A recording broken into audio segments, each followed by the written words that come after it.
পৃথিবীর সবচেয়ে শক্তিশালী আন্তর্জাতিক গোয়েন্দা সংস্থাগুলোর অন্দরমহলে গত কয়েকদিন ধরে যে হিমশীতল নীরবতা বিরাজ করছে তা কোনো সাধারণ শান্তি নয়। এই নীরবতা যেন কোনো প্রলয়ঙ্কারী ঝড়ের পূর্বাভাস। পৃথিবীর তাবড় সব গোয়েন্দা দপ্তরের বাতিগুলো এখন আর নেভানো হচ্ছে না। দিন রাত 24 ঘন্টা ধরে স্যাটেলাইট থেকে প্রাপ্ত হাজার হাজার ছবি বিশ্লেষণের কাজ চলছে জোর কদমে। ওয়াশিংটনের পেন্টাগনের সেই রুদ্ধদ্বার কক্ষগুলোতে একের পর এক জরুরি বৈঠক অনুষ্ঠিত হচ্ছে, যেখানে বাতাসে কর্মচাঞ্চল্য আর উদ্বেগ ছড়িয়ে পড়েছে। ঠিক একই চিত্র দেখা যাচ্ছে হাজার মাইল দূরে বেইজিংয়ের সামরিক কমান্ড সেন্টারেও। সাধারণ মানুষের দৃষ্টির আড়ালে পারস্য উপসাগরের উত্তপ্ত বাতাসের সাথে এখন মিশে আছে যুদ্ধের বারুদ মাখা গন্ধ। কেউ হয়তো প্রকাশ্যে মুখ ফুটে কিছু বলছে না, কিন্তু যারা ভূরাজনীতির খবর রাখেন তারা হাড়ে হাড়ে টের পাচ্ছেন যে বিশ্ব এখন এক মহাবিপদ সংকেতের সামনে দাঁড়িয়ে আছে।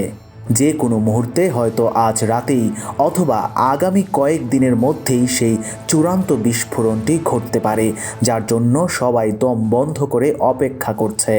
সম্প্রতি ফাঁস হয়ে যাওয়া মাত্র একটি স্যাটেলাইট ইমেজ যেন এই ছাই চাপা আগুনের উপর এক মগ পেট্রোল ঠেলে দিয়েছে। ছবিটি দেখে বিশ্বের নামি দামি সামরিক বিশেষজ্ঞদেরও চক্ষু চড়ক গাছ হওয়ার জোগাড়। ভয়ঙ্কর এই ছবিতে দেখা যাচ্ছে মার্কিন যুক্তরাষ্ট্রের নৌবাহিনীর গর্ব একটি বিশাল এয়ারক্রাফট ক্যারিয়ার ইরানের তটরেখার একেবারে নিঃশ্বাস ফেলার দূরত্বে এসে নোঙর করেছে। এর অবস্থানটি এতটাই উপকূল ঘেঁষা যে স্থানীয় জেলেদের ভাষ্যমতে ইরানের মাটি থেকে খালি চোখে সমুদ্রের বুকে পাহাড়ের মতো দাঁড়িয়ে থাকা এই যুদ্ধজাহাজটি স্পষ্ট দেখা যাচ্ছে। স্বভাবতই প্রশ্ন উঠেছে, আমেরিকা কেন তাদের এই রণতরী নিয়ে এতটা আগ্রাসী ভঙ্গিতে ইরানের দোরগোড়ায় এসে উপস্থিত হলো? এটি কি কেবলই পেশিশক্তি প্রদর্শনের মহড়া, নাকি এর পেছনে লুকিয়ে আছে কোনো ভয়াবহ সামরিক অভিযানের নীল নকশা? এই পরিস্থিতির গভীরতা বুঝতে হলে আগে জানতে হবে আমেরিকার পাঠানো এই এয়ারক্রাফট ক্যারিয়ার আসলে কী জিনিস। সাধারণ মানুষের চোখে এটি হয়তো একটি বিশাল জাহাজ মনে হতে পারে, কিন্তু সামরিক পরিভাষায় এটি হলো সমুদ্রে ভাসমান এক পূর্ণাঙ্গ এবং ধ্বংসাত্মক সামরিক ঘাঁটি। যুক্তরাষ্ট্র সাধারণত এই অঞ্চলে তাদের শক্তির জানান দিতে জেরাল্ড আর ফোর্ড ক্লাসের ক্যারিয়ার পাঠিয়ে থাকে। এই শ্রেণীর একটি জাহাজের বিশালত্ব কল্পনা করাও কঠিন। এর ওজন প্রায় 1,00,000 টন। বিষয়টি সহজ করে বলতে গেলে ইতিহাসের সেই বিখ্যাত টাইটানিক জাহাজের মতো 12টি জাহাজকে একত্র করলে যে ওজন হবে, এই একটি জাহাজের ওজন তার সমান। অবিশ্বাস্য প্রযুক্তিতে তৈরি এই রণতরী নির্মাণে খরচ হয়েছে প্রায় 12 থেকে 13 বিলিয়ন ডলার, যা বাংলাদেশি টাকায় রূপান্তর করলে কয়েক লাখ কোটি টাকারও বেশি দাঁড়ায়। শুধু তাই নয়, এই জাহাজটি চলে পারমাণবিক শক্তিতে, অর্থাৎ একবার জ্বালানি ভরলে আগামী 20 থেকে 25 বছর পর্যন্ত আর তেল ভরার প্রয়োজন হয় না। সমুদ্রের বুকে এই বিশাল দৈত্যটি ঘন্টায় 55 কিলোমিটার গতিতে ছুটতে সক্ষম। তবে এর আসল ভয়ঙ্কর রূপ লুকিয়ে আছে এর ডেকের উপর। একটি ক্যারিয়ার একসঙ্গে 70 থেকে 90টি যুদ্ধ বিমান বহন করতে সক্ষম। এর মধ্যে থাকে শব্দের চেয়েও দ্রুত গতির ফাইটার জেট, গোয়েন্দা নজরদারি বিমান এবং বিধ্বংসী হেলিকপ্টার ও ড্রোন। এখানেই শেষ নয়, এয়ারক্রাফট ক্যারিয়ার কখনোই একা চলে না। যখনই এটি সাগরে বের হয়, এর সঙ্গে থাকে 8 থেকে 10টি বা তারও বেশি ছোট বড় যুদ্ধজাহাজ। এর মধ্যে রয়েছে মিসাইলবাহী ক্রুজার, ডেস্ট্রয়ার এবং পানির নিচে থাকা ঘাতক সাবমেরিন। এই পুরো বহরটিকে বলা হয় ক্যারিয়ার স্ট্রাইক গ্রুপ। এক কথায় এটি এমন একটি গ্রুপ যে কোনো ছোট বা মাঝারি দেশের পুরো সেনাবাহিনীর চেয়েও অনেক বেশি শক্তিশালী। অতীতেও আমেরিকা বহুবার এই কৌশল ব্যবহার করেছে। বিনা বাক্যে শুধু ক্যারিয়ার পাঠিয়ে তারা জানিয়ে দিয়েছে যে তারা তারা যুদ্ধের জন্য প্রস্তুত। কিন্তু এবারের চিত্রনাট্যটি অতীতের সব ঘটনার চেয়ে সম্পূর্ণ আলাদা। বিশ্বমঞ্চে এমন এক নতুন মোড় এসেছে যা সমস্ত সামরিক হিসাব নিকাশ উলটপালট করে দিয়েছে। আন্তর্জাতিক গণমাধ্যমে প্রকাশিত এক চাঞ্চল্যকর খবর বিশ্বজুড়ে তোলপাড় শুরু হয়েছে। খবরটি হলো আমেরিকার দেখাদেখি এবার চীনের একটি এয়ারক্রাফট ক্যারিয়ারও নাকি ইরানের দিকে ধেয়ে আসছে। যদি এই খবর সত্যি হয় তবে পারস্য উপসাগরের পরিস্থিতি এমন এক পর্যায়ে পৌঁছবে যা আধুনিক বিশ্ব আগে কখনো দেখেনি। চীন থেকে রওনা হওয়া এই বিশাল নৌবহরের বিষয়টি প্রথমে নজরে আসে দক্ষিণ চীন সাগরে টহলরত জাপানের একটি যুদ্ধ জাহাজের রাডারে। পরবর্তীতে স্যাটেলাইট ইমেজে নিশ্চিত হওয়া যায় যে চীনের এয়ারক্রাফট ক্যারিয়ার সানডং পশ্চিম দিকে যাত্রা শুরু করেছে। যদিও গন্তব্য নিয়ে চীন আনুষ্ঠানিকভাবে কিছু জানায়নি, তবে এর গতিপথ পরিষ্কার ইঙ্গিত দিচ্ছে যে এটি ভারত মহাসাগর পাড়ি দিয়ে আরব সাগরের দিকে যাচ্ছে। চীনের এই সানডং ক্যারিয়ারের ওজন 65 থেকে 70 হাজার টনের মধ্যে। মার্কিন ক্যারিয়ারের চেয়ে আকারে কিছুটা ছোট হলেও এর মারণ ক্ষমতা কোনো অংশেই কম নয়। প্রায় 9 থেকে 16 বিলিয়ন ডলার ব্যয়ে নির্মিত এই জাহাজটি ঘন্টায় 51 কিলোমিটার বেগে ছুটতে পারে এবং এর ডেকে থাকে 70 থেকে 100টি যুদ্ধবিমান। এর মধ্যে চীনের নিজস্ব যে 15টি ফাইটার জেট, রাডার বিমান, এমনকি বোমারু বিমানও দেখা গেছে। সবচেয়ে আতঙ্কের বিষয় হলো চীন এই জাহাজটিও একা আসছে না। পানির নিচ থেকে এটিকে সুরক্ষা দিচ্ছে চীনের পারমাণবিক সাবমেরিন, যা অদৃশ্য থেকে শত্রুপক্ষের উপর হামলা চালাতে সক্ষম। চীনের এয়ারক্রাফট ক্যারিয়ার ইরানের জলসীমায় প্রবেশ করা মানেই যুদ্ধের পুরো ছক বদলে যাওয়া। এখন প্রশ্ন উঠেছে, চীন কেন এই মুহূর্তে এমন ঝুঁকিপূর্ণ পদক্ষেপ নিচ্ছে?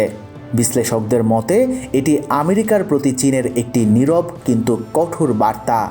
বেইজিং বুঝিয়ে দিতে চাইছে যে মধ্যপ্রাচ্যে এখন আর আমেরিকা একচ্ছত্র আধিপত্য বিস্তার করতে পারবে না। চীনও এখন এই খেলার এক মুখ্য খেলোয়াড়। ইরান ও চীনের সম্পর্ক দীর্ঘদিনের। দুই দেশের মধ্যে রয়েছে গভীর অর্থনৈতিক ও সামরিক বোঝাপড়া। চীন ইরানের তেলের অন্যতম বড় ক্রেতা এবং বেল্ট অ্যান্ড রোডের গুরুত্বপূর্ণ অংশীদার। এছাড়া কয়েক বছর আগে দুই দেশের মধ্যে 25 বছরের একটি কৌশলগত চুক্তি সই হয়েছে। সেই হিসাবে বিপদের দিনে মিত্রের পাশে দাঁড়ানো চীনের জন্য অস্বাভাবিক কিছু নয়। তবে সবচেয়ে বড় প্রশ্ন হলো, শেষ পর্যন্ত কি ঘটতে চলেছে? বিশ্বের দুই পরাশক্তির এয়ারক্রাফট ক্যারিয়ার কি সত্যিই মুখোমুখি হবে? বিশ্লেষকদের ধারণা, যুক্তরাষ্ট্র হয়তো চীনের ক্যারিয়ার পৌঁছানোর আগেই কৌশলগত কারণে তাদের জাহাজ কিছুটা নিরাপদ দূরত্বে সরিয়ে নেবে। কারণ এত বিশাল দুটি নৌবহর কাছাকাছি অবস্থান করলে সামান্য ভুল বুঝাবুঝি থেকেও বড় ধরনের যুদ্ধ বেঁধে যেতে পারে। আমেরিকা নিশ্চয়ই এমন ঝুঁকি নিতে চাইবে না। তবে সরে গেলেও আমেরিকা কূটনৈতিকভাবে হেরে যাবে, কারণ চীন প্রমাণ করে দেবে যে তারা এই অঞ্চলে হস্তক্ষেপ করতে সক্ষম। এত উত্তেজনার মাঝেই ইরানের আচরণ সবাইকে অবাক করেছে। বাইরে থেকে দেখলে মনে হবে ইরানে কিছুই হয়নি। রাষ্ট্রীয় টেলিভিশনে চলছে স্বাভাবিক অনুষ্ঠান, নেতারা দিচ্ছেন শান্তির দাগ, কিন্তু এই শান্ত রূপের আড়ালের নিচে চলছে ভয়ঙ্কর প্রস্তুতি। বিশ্লেষকরা বলছেন, ইরান জানে প্রচলিত যুদ্ধে আমেরিকার সাথে তারা পারবে না, তাই তারা বেছে নিয়েছে ভিন্ন পথ। তাদের আসল শক্তি হলো হাজার হাজার ক্ষেপণাস্ত্র, যা মাটির নিচে গোপন ডেরায় লুকিয়ে রাখা হয়েছে। আমেরিকার ক্যারিয়ার যত শক্তিশালী হোক না কেন, ইরানের উপকূলের কাছে এলে তা মিসাইলের সহজ লক্ষ্যবস্তুতে পরিণত হবে। এছাড়াও এখানে রয়েছে ঝাঁকে ঝাঁকে ছোট দ্রুতগতির নৌকা ও ড্রোন। এই সময় ট্যাকটিক্স বা মৌমাছির ঝাঁকের মতো আক্রমণ ঠেকানো বড় জাহাজের জন্য অত্যন্ত কঠিন। এই সমীকরণে আড়ালে থেকে কলকাঠি নাড়ছে আরেক পরাশক্তি রাশিয়া। প্রকাশ্যে কোনো যুদ্ধ জাহাজ না পাঠালেও ধারণা করা হচ্ছে রাশিয়া পেছন থেকে ইরানকে সব ধরনের সহায়তা দিচ্ছে। ড্রোন প্রযুক্তি আদান প্রদান এবং অস্ত্র সরবরাহের পাশাপাশি স্যাটেলাইট ইমেজ শেয়ার করে আমেরিকার জাহাজের অবস্থান জানিয়ে দেওয়া বা কূটনৈতিক সমর্থন সবই হতে পারে। রাশিয়ার গোপন চালের সবচেয়ে বড় সংকটের জায়গাটি হল হরমুজ প্রণালী। বিশ্বের তেলের বাণিজ্যের প্রাণকেন্দ্রে অবস্থিত এই সৌর জলপথ।